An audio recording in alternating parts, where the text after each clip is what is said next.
It's a city of rich history and famous landmarks.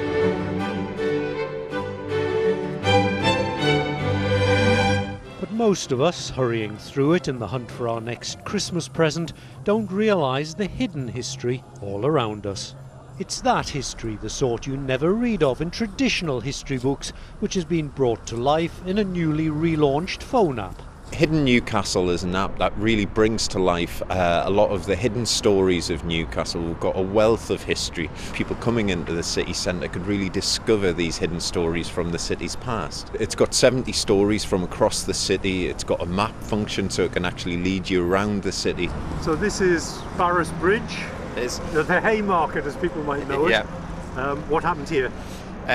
1954, 3 bears performing at the Palace Theatre escaped, scared a number of the people in the city centre, and the police managed to placate the bears with a sugar cube. The bears weren't harmed. There were a few minor injuries to people in the city centre, but the bears actually went on to perform at the Palace Theatre that night. The briefs that we pulled together were very much about do the stories tell a sort of an interesting, unusual, emotionally resonant story that may be humorous, it may be tragic. That was much more important to us than telling the sort of big, grand, celebrated histories that lots of people are already familiar with.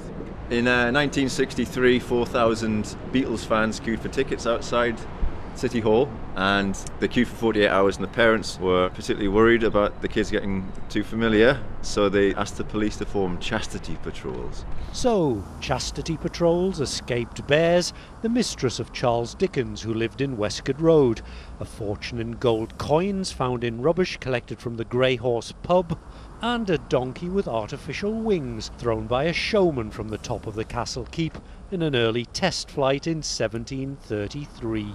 The donkey survived, the onlooker it fell on died.